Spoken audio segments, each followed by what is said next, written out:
Let's continue talking about power series. We did many examples last time. I got one more just to let us, refresh our memory. And actually, this one is you'll see something a little weird happens with this one. Oh, I got the thickness on. How about this power series here? I'm just going to write the general term.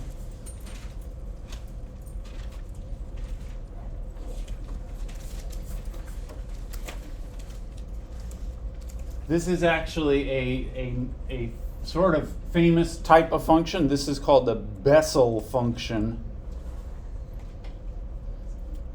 which comes up in some situations. I don't really need to get into it, but this is a somewhat complicated one. Let's talk a little bit about the factorial, that n with the exclamation after it. I hope you're familiar with this. This is called, so just as a little sidebar, and this is actually something important that's going to come up in many of our examples going forward. This right here, this is called n factorial. It looks like n, like enthusiastically, but it's n factorial, and what that means is the product of all whole numbers up to n. So it's something like 4 factorial means 1 times 2 times 3 times 4, right? Or 5 factorial is 1 times 2 times 3 times 4 times 5. These are very big numbers in general, like if you actually calculate them out. Even something like 10 factorial is a super big number. All right, n factorial. It just means the product of all the numbers. So like n factorial would be 1 times 2 times 3 times etc.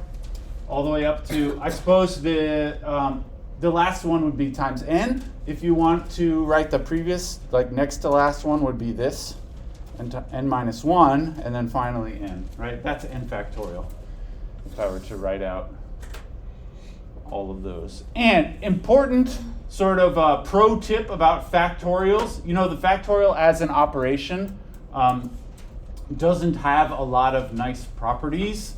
Like you can't just say distribute the factorial, for instance, like a plus b, the whole thing factorial. Is that the same as a factorial plus b factorial? No, it's not. It's the rules like that, there are no such rules. But there is one important rule, and that is this: n factorial divided by n minus 1 factorial.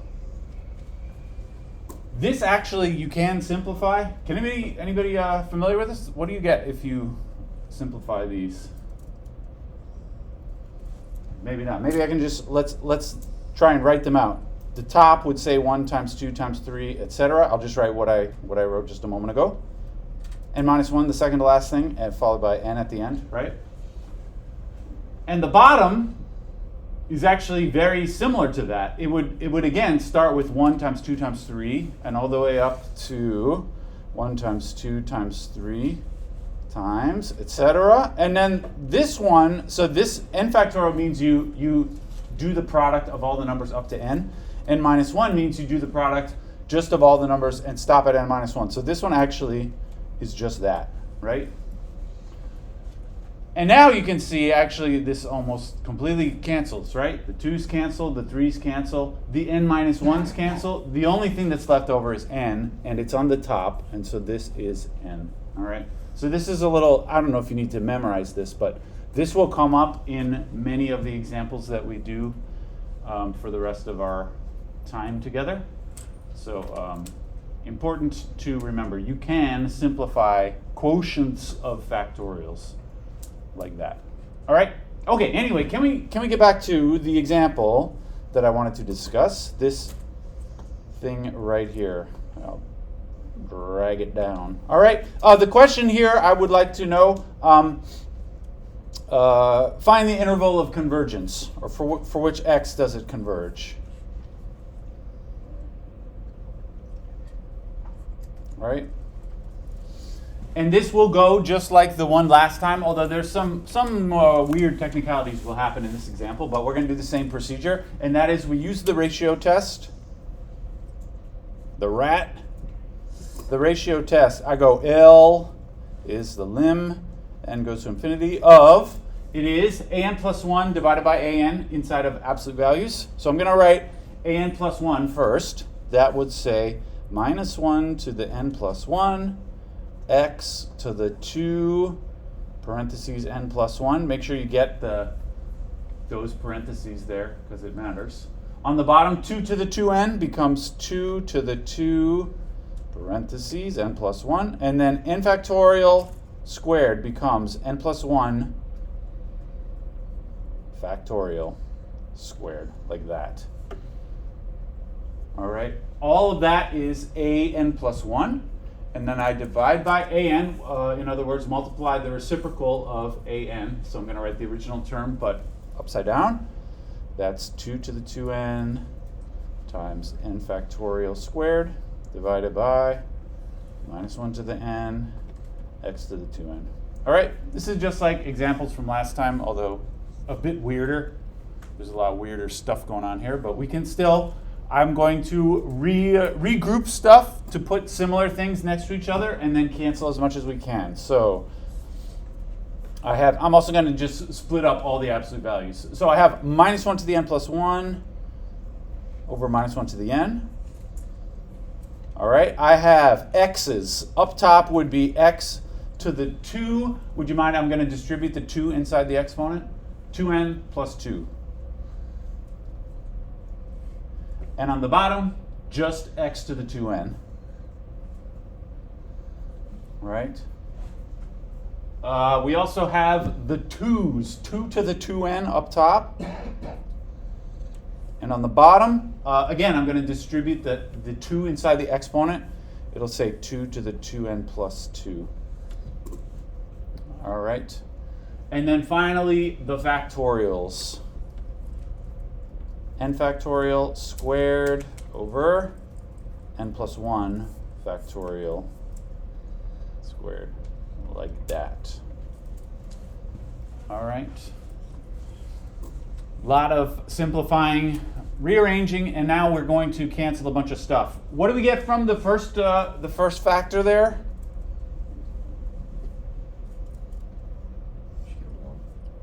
Yeah, just a 1. I think on the inside of the absolute values, you cancel and you just get negative 1. But then I'm going to take the absolute values and it'll turn into 1. Maybe I'll write that in 2 steps. But you cancel in the fraction, and all that remains is negative 1. In the next step, that's just going to disappear entirely. What about the next one?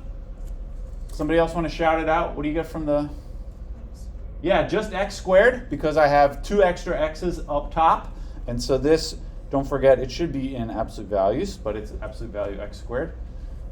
Those absolute values are important. The next one, 2 to the 2n over 2 to the 2n plus 2. What do I get from that when I cancel? Yeah? 1/4, yeah. How do you get 1/4? Yeah, it's 1 over 2 to the 2 is what's left over. Maybe I'll write that for now. And then 2 to the 2. That is the same as 1/4. And then at the end, this one is maybe the weirdest one. The squareds, first of all, the squares are just kind of like a smoke screen or something. The square actually is not a big deal because you can do this, all right? So sort of pull the square out so that you can focus on what's on the inside there. And then what happens on the inside is those factorials will cancel out just like they did. Now this is similar in spirit, but a little bit different from the one that I wrote here. In this case, we had n factorial over n minus 1 factorial, and everything canceled except n on the top. In this case, we actually have like extra stuff on the bottom. But again, everything will cancel here except for the last term on the bottom. So this, anyway, this is minus 1 absolute value of minus 1 is just 1. That goes away. This x squared I'm going to write as that. This is 1/4.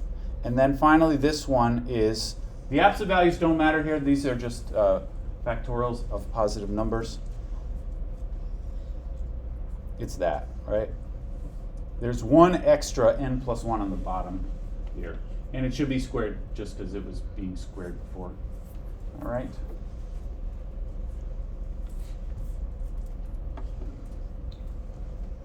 Everything all right so far? It's slightly weird, but still pretty much the same as what we were doing last time. And finally, we take the limb. What do we get when we take the limb here? This is something actually that never happened last time, but 0. yeah, the limit is 0. I don't know if this is upsetting to you. Remember, all the examples we did last time, we ended up with something like absolute value x here, or like absolute value x times a half or something. And then we said some words about what does this L actually mean? Remember, it converges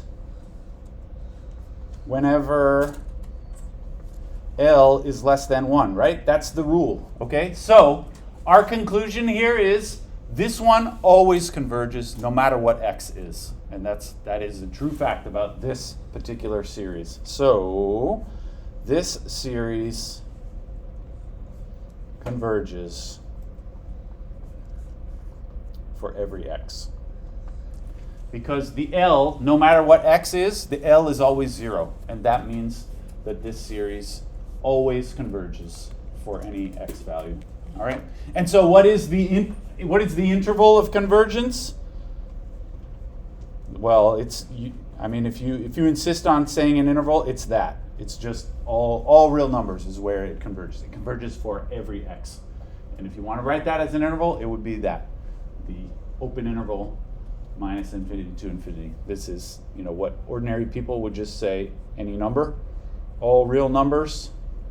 Sometimes the kids in middle school are coached to say this particular phrase, all real numbers. Yeah. It always seems strange to me when they say precisely those words, all real numbers. It's true for any number. It's kind of like a guy saying, am I being detained? As if that was some kind of like magic phrase. I don't think that this is a magic phrase. You could just say like, can I go now? It means the same thing, doesn't it? I don't know. I'm not a am I being detained bro kind.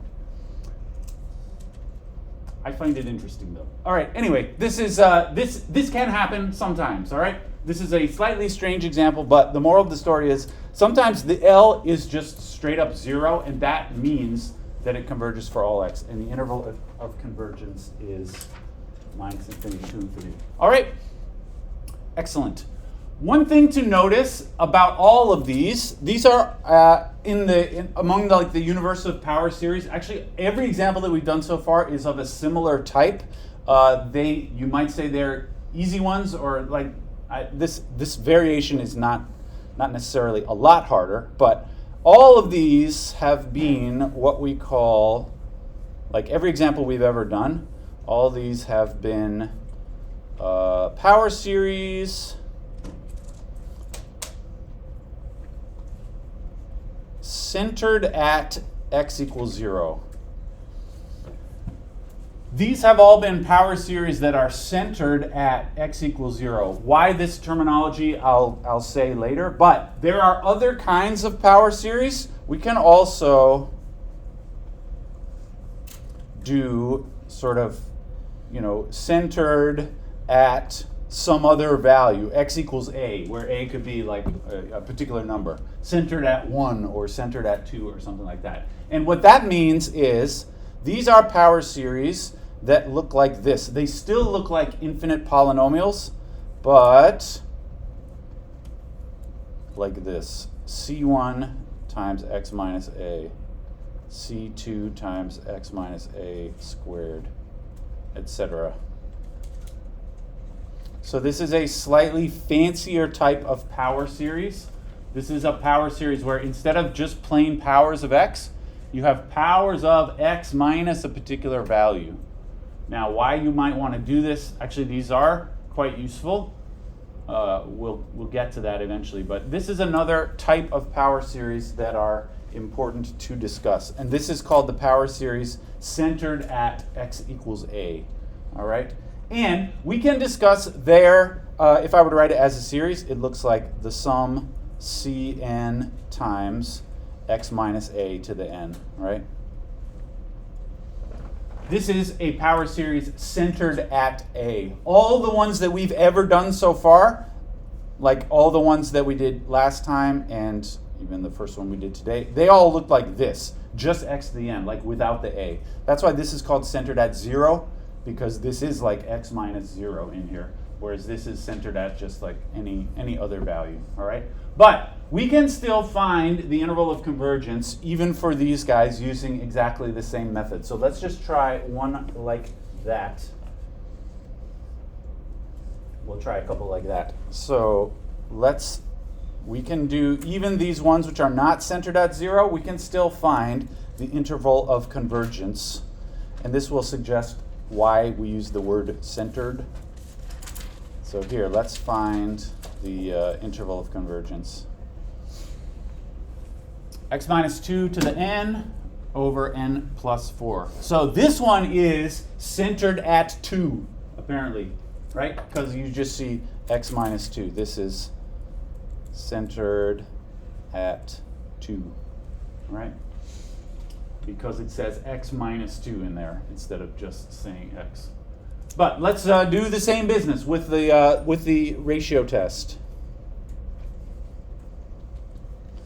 The fact that it's a x minus 2 makes a difference, although it's going to work out mostly the same way. So I go lim here, absolute value, an plus 1 divided by an. So it's x minus 2 to the n plus 1 over n plus 1 plus 4 times the reciprocal of the original thing, like that, all right? Regroup things and cancel. If I put the x's together, I'm going to have one extra x on the top. So would you mind if I just cut to it? It'll just be one extra factor of x minus 2 in the numerators. So when I cancel x's, I mean x minus 2's, I will end up with just a single factor of x minus 2. And then the other ones, they don't really cancel, but it's n plus 4 divided by n plus 5. That's the rest of it, all right? And I don't really need the absolute values around that because that's all positive. You do, as usual, you have to keep the absolute values forever around the x because we don't know if x is positive or negative, all right? And then we do the lim. The lim of n plus 4 over n plus 5 is 1, and so the L is just equal to absolute value x minus 2. All right? And now we say the usual things here. It converges when L is less than 1, which is to say absolute value x minus 2 less than 1. And then to write this as an interval, we do the usual thing that we did at the end of the problems last time. I turn this absolute value inequality into like a double inequality that says minus 1 less than x minus 2 less than 1. And then finally, I'm going to kind of solve for x in the middle by adding 2 throughout the whole thing. And we get 1 less than x less than 3. I add 2 everywhere, all right? So that right there is our interval of convergence. We should also, just like the examples from last time, we should also check the endpoints of 1 and 3. Let's just do that real quick. So the endpoints, checking x equal 1. So it looks like my original formula was x minus 2 to the n over n plus 4, right? So plugging in x equal 1 gives me 1 minus 2 to the n over n plus 4. This is negative 1 to the n over n plus 4. And this one converges. You can use the alternating series test to show that this converges. It's basically like the alternating 1 over n. And that one converges. The plus 4 doesn't really change the details much. So this one converges.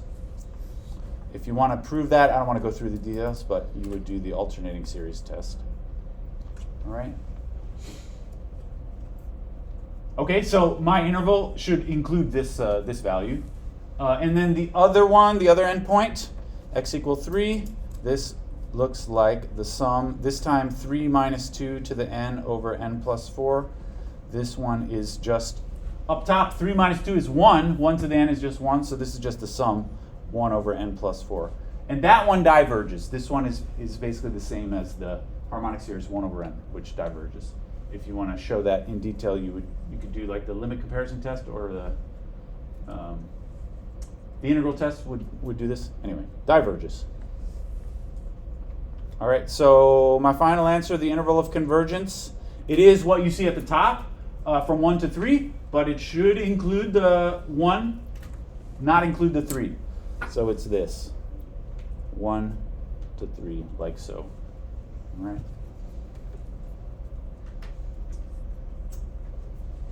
All right.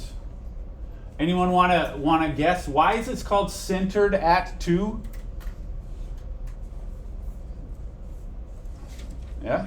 Because that's in the center of the interval. Yeah, right. It's because the interval of convergence is an interval where 2 is right in the middle, right? This interval, if you were to draw it, looks like 1 to 3, right? And I suppose it includes that point and does not include that point. But anyway, 2 is right in the middle of this interval. And actually, if you look back at every example we did last time, the intervals that we got in the answer were always intervals which are centered around 0. And so it makes sense to call this centered at 2, because the interval that you get in the answer is always around that value.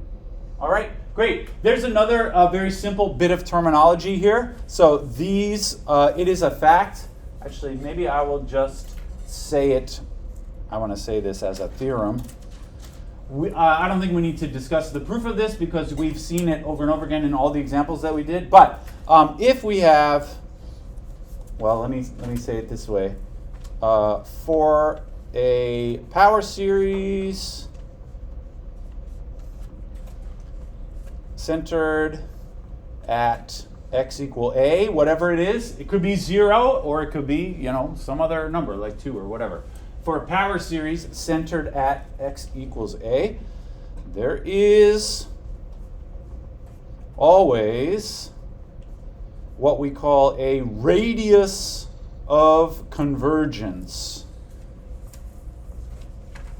A radius of convergence. Like in this example right here that we just did, the radius of convergence is 1. You think of this interval as like it's an interval. It has a center, which is 2, and the radius is like the distance from the center out to the edge, and that's 1 in this example. So for a power series, every power series has a radius of convergence. I'll call it R just for now so that I can talk about it, such that it converges whenever absolute value x minus a less than r.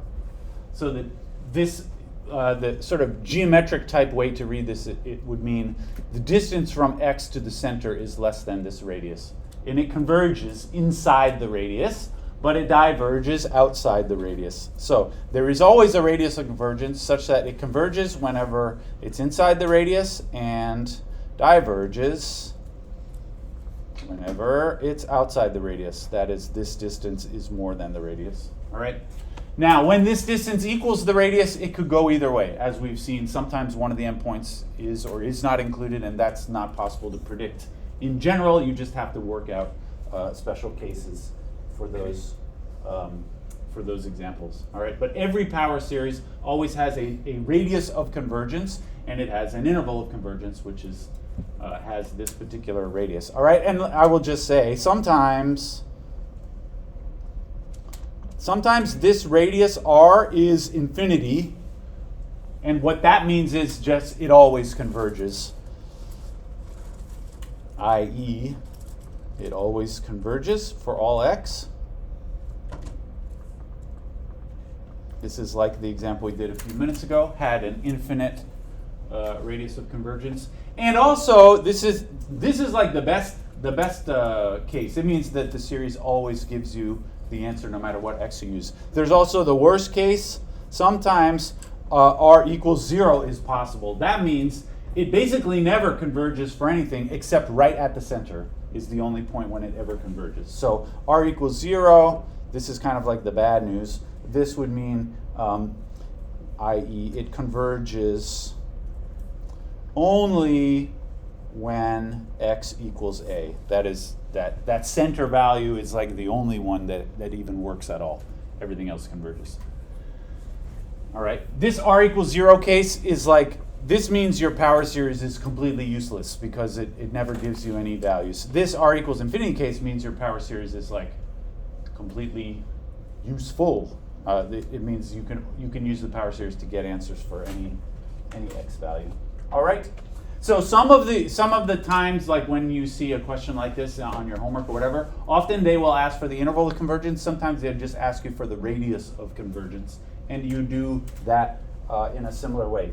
Let's try one, and then I have one for you to try. Find the radius of convergence. It's very much like finding the interval of convergence. You just have to know what you're looking for. Find the, can I say ROC? Radius of convergence. CEO of the ROC. That's the Jay-Z line, I think. The Giga. What do we got? 2 to the n, x to the n over root n. All right, find the radius of convergence. This is centered at 0, because I didn't put a little x minus whatever. All right, let's find the radius of convergence for that. So we're going to do everything the same way. It's just like when you get to the answer, you have to interpret it slightly differently. So we're going to do the ratio test. I go lim. All right, an plus 1 is 2 to the n plus 1, x to the n plus 1 over square root n plus 1. And then times reciprocal an, it's root n over 2 to the n, x to the n, like that. We're going to rearrange and cancel. I think for the 2's, we just end up with 2 in the numerator, right? There's an extra 2 up top, so that's going to be a 2. I don't need the absolute values around the 2. The x's, I do need the absolute values around. It's like that, right? And then the extra sort of root n business, that the absolute values don't matter, but it'll be root n over root n plus 1, like that. All right. And like we usually do, I'm going to write those root things with just like a big, I'm going to sort of pull it outwards like that, just so that I can, since I want to do the lim, I find it easier to do the lim on the inside of that thing. What is the lim on the inside of that thing? Show me the fingers. Yeah, when I say the fingers, it's probably 1 or 0. Is it 1 or 0 when I look? I think it's 1. Yeah, this is because these are polynomials of the same degree. You can look at their coefficients and get 1. So my whole answer here, after taking the limit, I just get 2 absolute value x. All right. And so we look at when it converges. It converges when 2 absolute value x is less than 1, which is the same thing as saying absolute value x less than 1/2, and that is the radius of convergence, right? It's as long as the absolute value of x is less than 1/2. That number 1/2 is the radius of convergence. So if anything, this is like, I suppose, a little bit easier than telling me what the interval of convergence is. Certainly, it is easier in the fact that you don't have to check the endpoints, right? If you're asking just about the radius of convergence, you can skip that step where you check the endpoints, which is nice. All right. I got one for you to try. Find the radius of convergence. Oh, sorry, I had one more. Can I do one more? And then I got one for you to try? Maybe you should try them both. I don't know. Yeah, you can try them both. These ones are not centered at 0. That's what makes these a little bit more interesting, perhaps. That one and this one.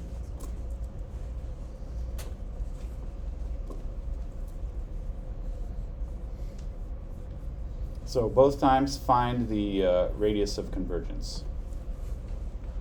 All right, see what you think.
Just find the R. So what is the number? This, writing this is not very clear. R is It's a number.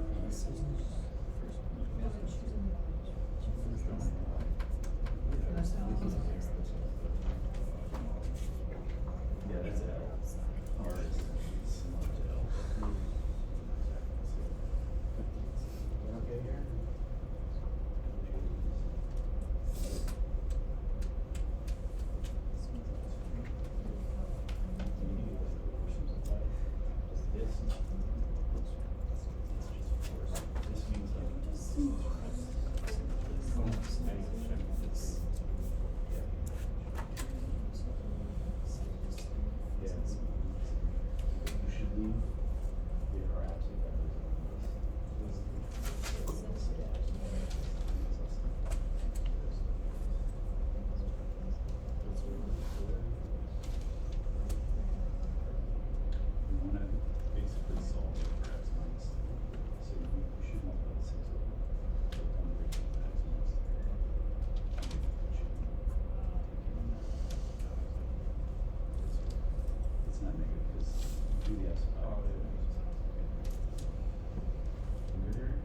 That's great, but this is the.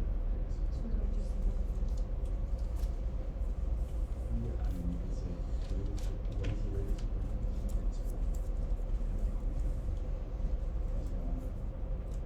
Mm-hmm. right here? All right. Yes.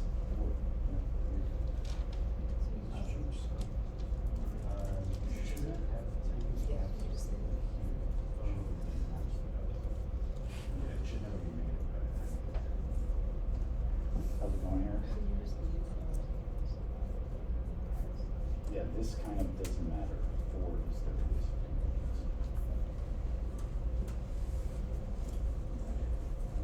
Yes. How's it going? I'm like to here. Mm-hmm. I think something this 4. Yeah. Really, there's the extra 4. Okay. But anyway, this is great, and then that number is the radius. Okay. How's it going here? Mm-hmm. So you say this is less than 1, and then you want to sort of solve this for x plus 3, so it multiply 4 of it, and then that's the radius of the How do I I would say the 3's can just cancel entirely, and then you could square. Oh, okay. you could do the FOIL here, or I was going to suggest you could just write it as a big thing squared. You could do Oh, this okay. number and the whole thing squared. You could do something like that. Yeah. How's it going here? Mm-hmm. What do you get for this? Good here? Yeah.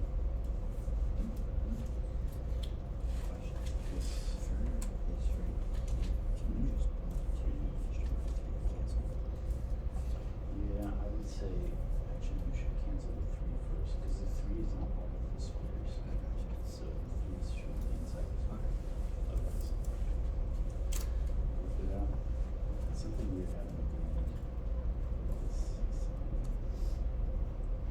Here you're saying So you're saying the distance from x to 3 is 1 and 6. Maybe it's 6. It should be. Yeah, but this is inside the absolute value, so it should turn into a 6. And that will matter. What's going here? 86, yeah. Still good here? This limit is. Just change things. Yeah. So this is great, actually. If you want the radius of convergence from here, you should multiply 4. And that's Well,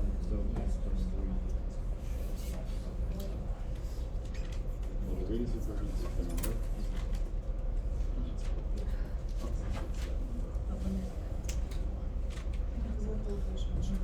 All right, can we chat about these?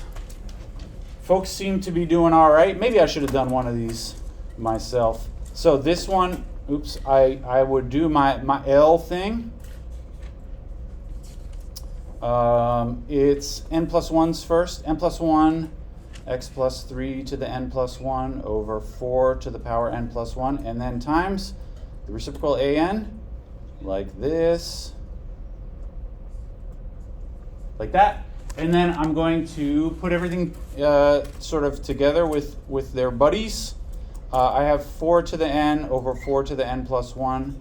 I have x plus 3 to the n plus 1 over x plus 3 to the n. And the n's. N plus 1 over n. Right?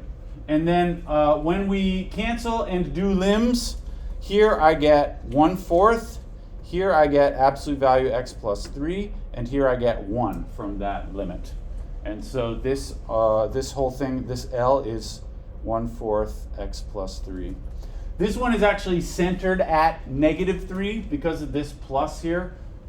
When we say centered at, it means x minus something. And in this case, it would have to be -3. And the convergence is, it converges when that last thing there that I wrote is less than 1, which is the same as saying this, less than 4, and that right there is the radius of convergence. So it means it converges whenever this absolute value can interpret as the distance from x to -3, and whenever that distance is less than 4, it converges. So the radius of convergence equals 4. All right? You solve for this absolute value of x, or absolute value of x minus something or other, or whatever. And then the number on the other side of the inequality is a 4. I mean, is the radius of convergence. It is a 4 in this case. All right, and the other one. This one. It should go similarly. So it's going to be the n plus 1 first, x minus 3 to the n plus 1 times 3 n plus 1 squared over -6 to n plus 1. And then the reciprocal, okay, -6 to the n. And on the bottom, x minus 3 to the n, 3n squared. I forgot a squared there. All right, like that.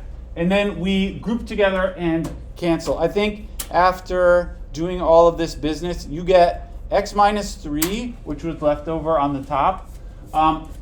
We can just directly cancel 3 and 3 like that.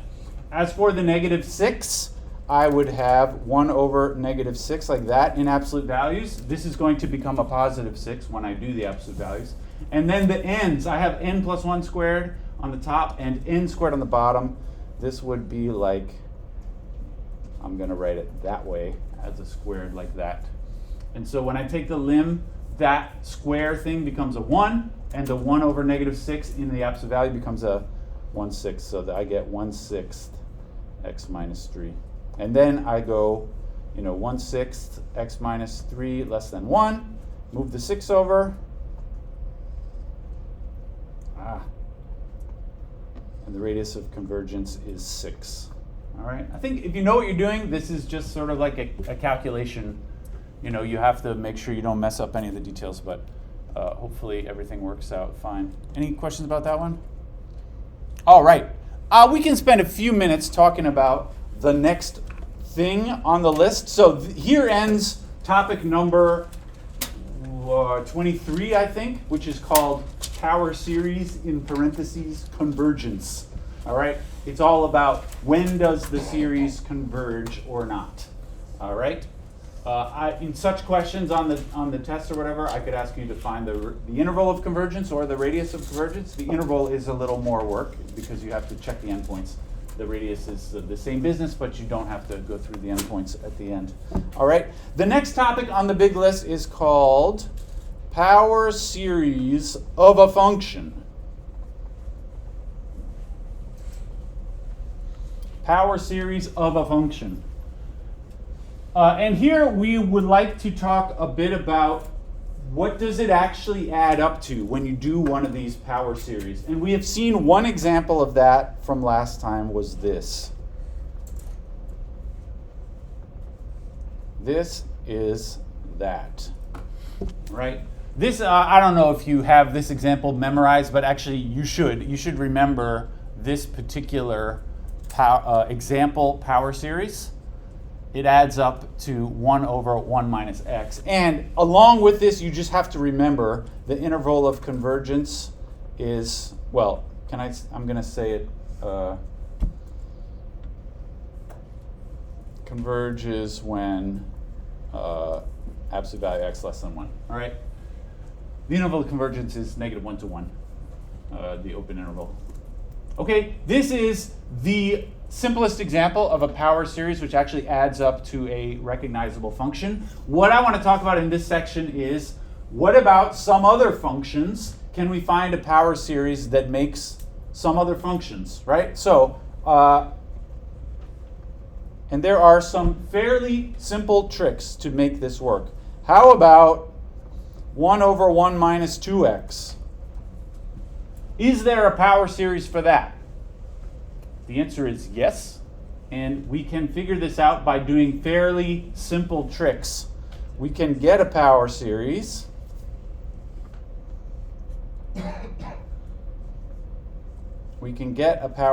for this by plugging in 2x up here, right?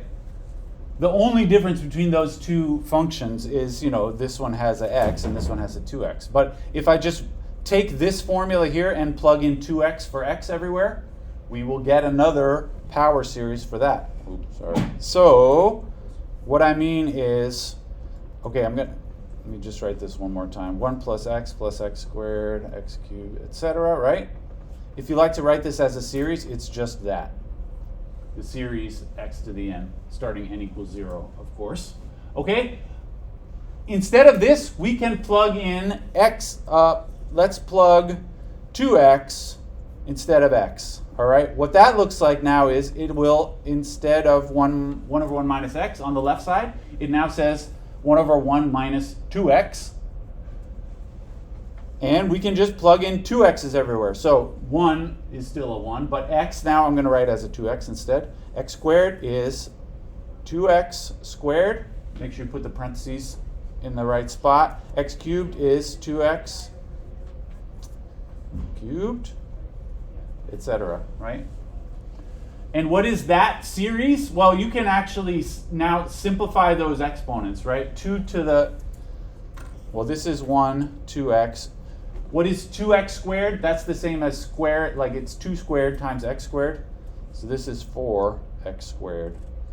2x cubed is 2 cubed times x cubed. That is 8x cubed, etc. All right?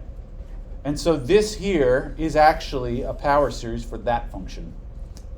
All right? So this is I said we can find other, how about this? There are other kinds of tricks.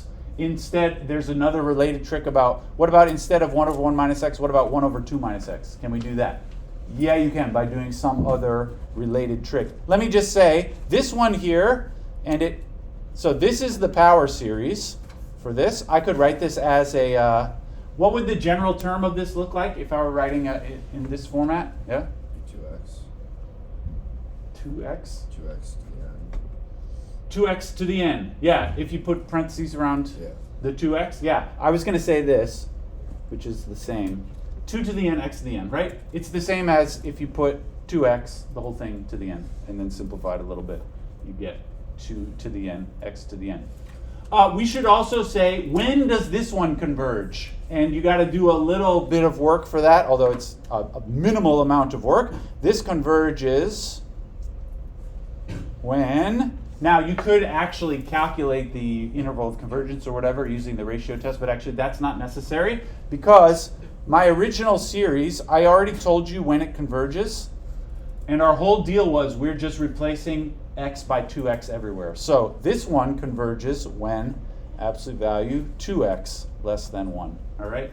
This also just comes from plugging in, substituting from before, 2x instead of x. This you could, just because I like writing it this way instead. Now so the radius of convergence originally was 1. Now it's a half because of this. All right, so this is the kind of thing we're going to talk about next time. How can we make power series for other different functions? See you then. Let me know if you got homework questions. I'm happy to discuss.